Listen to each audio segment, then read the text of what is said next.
I patted myself on the back and I said, "You're cured," because that was a situation that anyone would have been nervous in, and yet obviously I was able to apply the things I'd learned from you, and I got up there and I relaxed, and things just flowed. I mean, I couldn't believe it.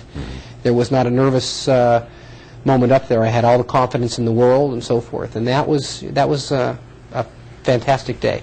Somebody listening to Aaron Weiner would say, "You've got to be kidding that he once stuttered. He talks, he sounds as normal as anybody else. He's very articulate. He's under Klieg lights, and he's still relaxed."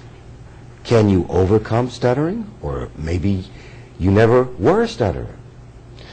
Well, if you want to know if you can overcome it, a patient that you had the same time that I was having your therapy, a young man named Chris. Right. We talked about him a little bit before the show. He was really a basket case at the time he came in. I mean, he could barely utter a word. And you indicated to me he's completely cured. Absolutely, yes, you can overcome I it. find it at any mind-boggling that he recovered. The physician who referred him told me that he recovered, and I said, "You've got to be kidding." It's just fantastic. Because he couldn't even get a word out. That's and fantastic. he would not believe that bobbles were normal. Bobbles. When I look at the audio, I'm going to just talk and say something to everybody. We all do the bobbling. We hesitate. We repeat. The stutterer tries to avoid the bobble and puts the tongue up in the roof of the mouth, preforms, thinks before. When you're talking, you can't do that. It's like thinking about which muscles in your legs are going to be used as you walk. You're going to fall all over yourself. The stutterer is taught to do that. So therefore, I say it's a learning problem. That's what stuttering is about. And it's not a problem of neurology, it's not a problem of genes, heredity, whatever else others find. I don't find it. My experience is, over the years, 30 years of practice, at Stanford University I was privileged to be the director of the outpatient, of the adult stutterers group there, and we were very successful with adults. About a year ago, a young lady stopped me in Westwood and told me her son had recovered from this condition called stuttering, and he was a teenager when I worked with him, 13. It's hard to believe that you can beat it. I believe you can, and so I don't accept the fact that it's anything other than learning. It's not physiological. It's not gene. It's not blood.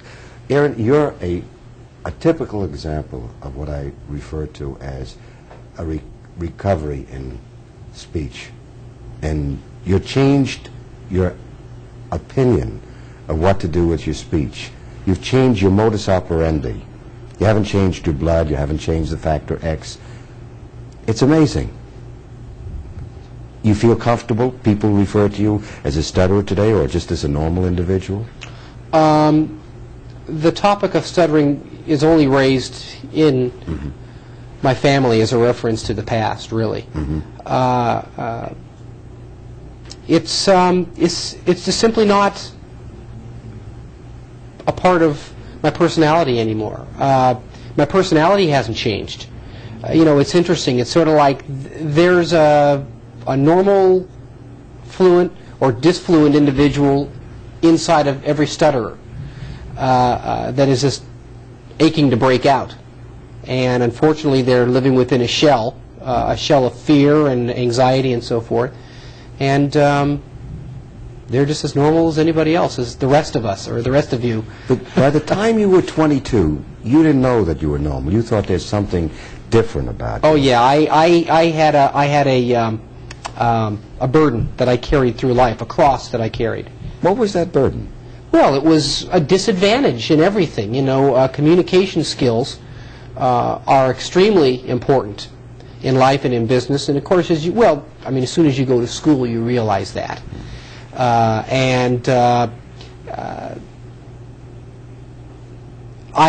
had a real handicap in that area, and I looked for other outlets. I got into music, and that was an excellent outlet.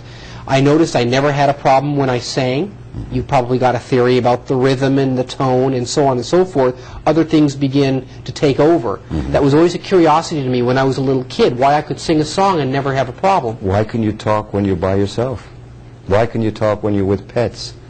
because nobody is judging you. Your Right. image Right. is not coming to the fore. It's that image of yourself, that you're a failure, that you're not going to be perfect. You didn't fail as a singer, did you? No. But you failed as a speaker. So you have success in one area, and you go out and do what is very normal to you, and you don't think about it. But you have this backlog of fear when you speak. You're a failed person. What does that do to you? It handicaps you?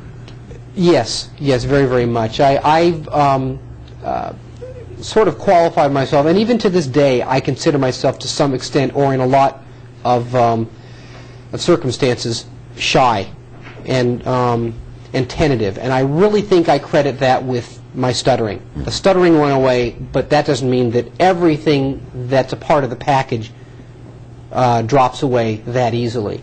I mean, I'm okay. I'm not, extra shy or anything like that. But it really very, very much affects your self-image, your self-esteem, in areas beyond communication, because your communication is like your nose, and it's your face, it's your front. It's the only thing you have to really present yourself. It's your first impression. It's your first impression to everybody. And, if that's flawed, then oftentimes the outside world won't get beyond that to see that, what's inside is really very intelligent or very articulate, perhaps, or whatnot. Unfortunately, people do attach a lot of importance to the sound of one's voice. And the look of one's face. I wish I were a few inches taller. I mean, that would help a lot in this world and so forth. But it was a tremendous, exciting, uplifting kind of a feeling when I realized that really I'm over this, that I can address anybody, and I'm not afraid to talk to anybody. A few good experiences, and you work very hard to replace all of your bad habits with those few good experiences, so that when you think back, you say, hey, I can do this. Aaron Weiner is in control of his own communication now, right? There's an expression in Willie Shakespeare, the fault lies not in our stars, but in ourselves. I'm saying the fault was in the image that you had of speech that you never really understood. And it wasn't a factor X, it wasn't neurological, it was the way you thought about speech, that you were brought up to think about it, almost like a stereotype. And I tried to help you to change it, and you were very cooperative. The young man we talked about, Chris, fought it. He changed because he had no choice. Eventually, he recovered too.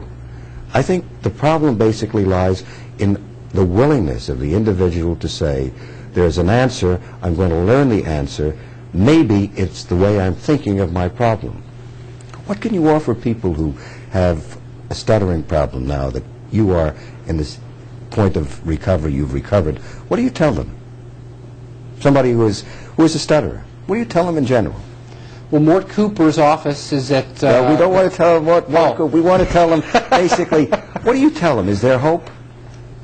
Well, it's interesting. I don't come across a whole lot of people who stutter. I mean, we are a minority. A million of them.